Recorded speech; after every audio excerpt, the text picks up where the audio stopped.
Okay, so the first step on this is to cut two pieces. I'm making these 18 inches deep. By the time I hem both ends and stuff, I'll probably end up with about 15 inches.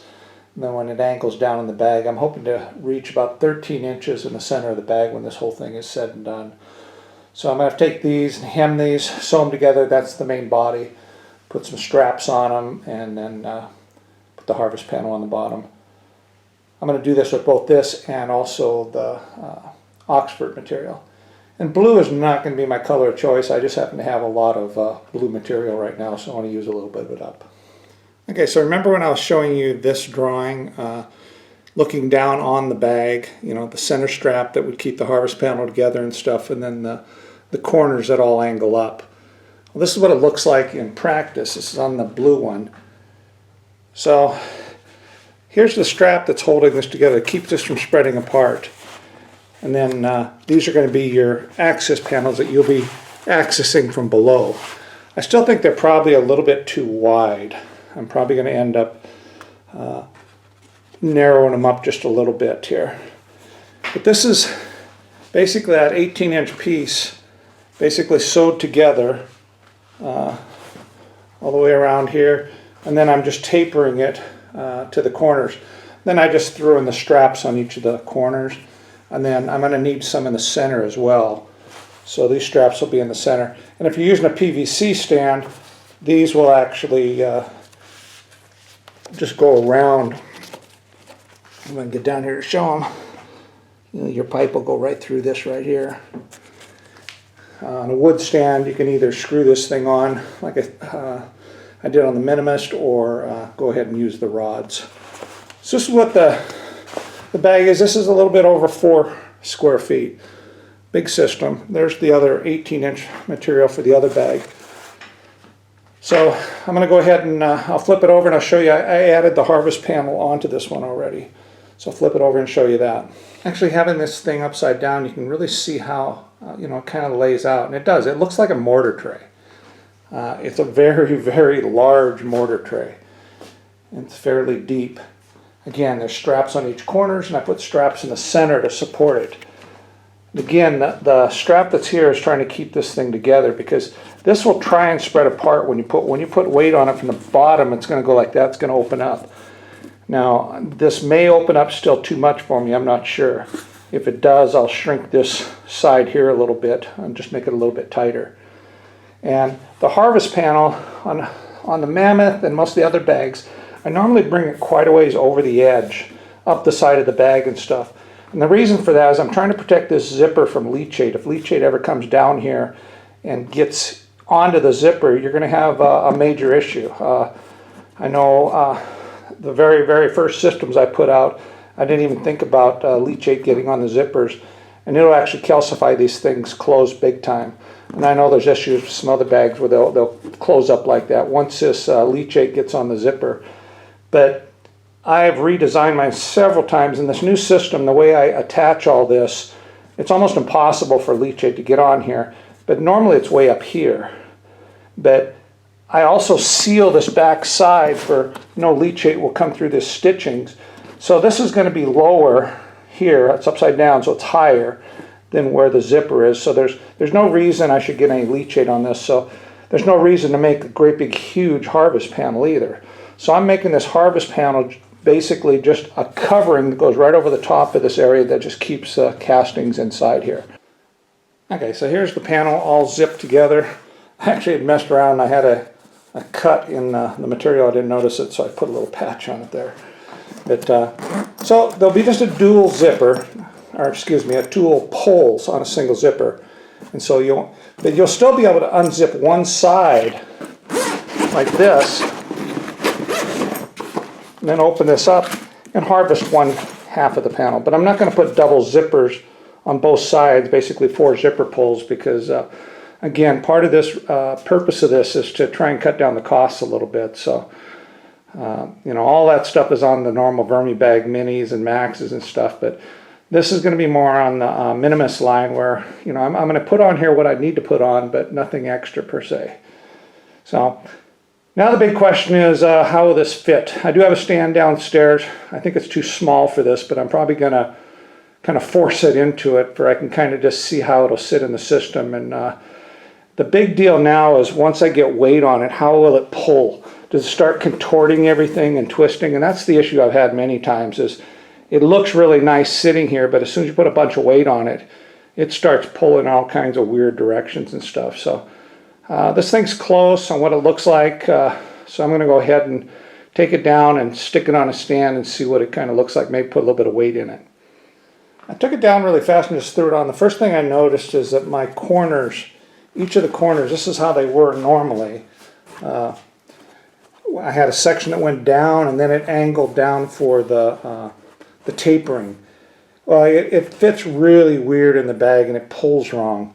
So I need to taper it all the way down to basically, well, perfect would actually be down here to where the strap is on, but I already have straps on, so I'm going to taper it right down to the edge like I did right here on this one. So here's how it was before. It went up and then angled over. So this was the taper section for the harvest panel, but it doesn't work very well that way. So I need to basically angle it all the way from there right down to where the strap's at. So I'm going to do that on all four corners, and then I'll take it down, put it back in the stand, and I'll show you guys what it looks like. Okay, before I put this in the bag, I just want to show you what it looks like after I've basically tapered each of these corners down, all the way down to where the straps are. And I also just folded these points up here for I could narrow this gap a little bit on each of the ends. Of course, on the bag I'd make for sale at some point, it won't be done this way because this probably won't hold too long. There's a lot of pressure on this trying to pull it apart. But that way, this thing will taper slightly from the center down to the end. You can see on this side it goes from larger to smaller there. That'll try and restrict this a little bit from opening up too much. I don't have castings and stuff coming out, but the truth will be in the pudding when I put the thing in the stand, and we can see what it looks like there.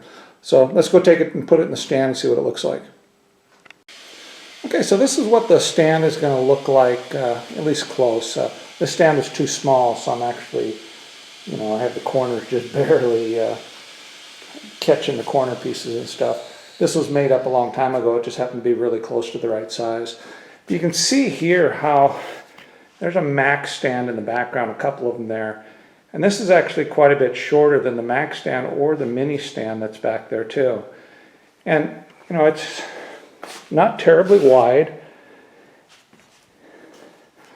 And it comes up to probably underneath my pockets on my pants. It must be about a meter. Well, actually, it's got to be close to 1 meter tall, so about 3 foot tall.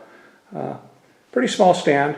There's the bag that the prototype I have. So I'm going to go ahead and take that prototype, stick it up here, and just use some screws to put it into the location, kind of lodge it in here, and then we'll put some weight on the bag and see what it kind of starts looking like initially.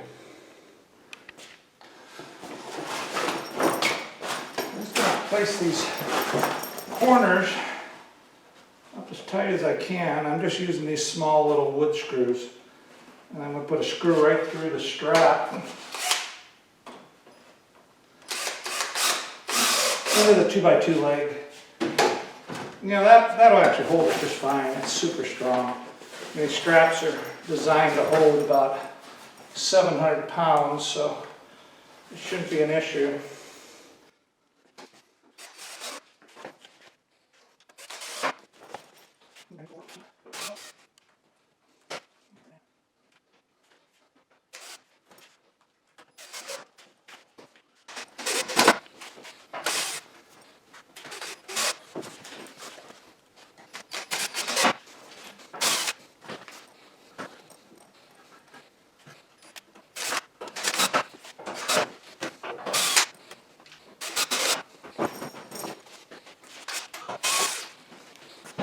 Okay, there's the system mounted in with, I got a bunch of shredded paper that's real heavy. That's real finely shredded. So, and you can see I got an issue in the center. It's pulling there in the center, right in the center. It's real uneven on the bottom how it's pulling here. So what that probably means is that center spacer that I have in there is too tight. So I'm going to have to pull this thing out, make that spacer a little bit wider, And I'm not sure why it's pulling up in the corner. So here on the corner it's pulling up pretty hard, where on the other side it's not. It might be that I don't have the weight distributed well up on top, but absolutely here on the center it's pulling right there. So I'm going to have to take that center spacer and go ahead and widen up just a little bit. You can see how the system, you know, it's not a real big system, but yet it is. It's a tiny little stand. This stand is super steady, and I only have a couple screws in it right now. I just happened to get lucky and had a stand that, from an old Mammoth stand that I'd made into a tabletop sort. I had a piece of plywood on top of this thing, and happened to be almost the right size. A little bit small, but good enough where I can kind of try this thing out and get all the big issues taken care of before I make a stand that's, you know, about the right size. Because I still don't know how big I'm going to make the bag, so I really can't make the stand. I have to come up with the dimensions and stuff that I'm going to go ahead and use, and I'm not that far yet. So this is what I have for right now. And now you can really see, you can see in the background the max, and you can see the difference between the depth of the bag and how much room. This is a smaller stand, shorter stand than the max, and you have at least 2.5 feet there in order to harvest the system. So, I mean, you could put 5-gallon buckets underneath there to harvest this, but super easy to access the panel. And it's still, I measured it, it's right at 14 inches deep. So it should be deep enough, I think, to operate as a flow-through system pretty well. So I'm going to go upstairs and go ahead and widen that strap a little bit, and I may go ahead and see if I can put a lid on this. The lid's really the pain because it has to be exact length according to whatever this is. So until I get a standard size, it'll take me a lot of trial and error to get the lid the right size to fit the zipper once I put the zipper on here. So after I get a template made up, it's not too bad, but these first initial lids, when they're different sizes, are a pain. But I'll get a lid on it and open it up and we'll see what it looks like.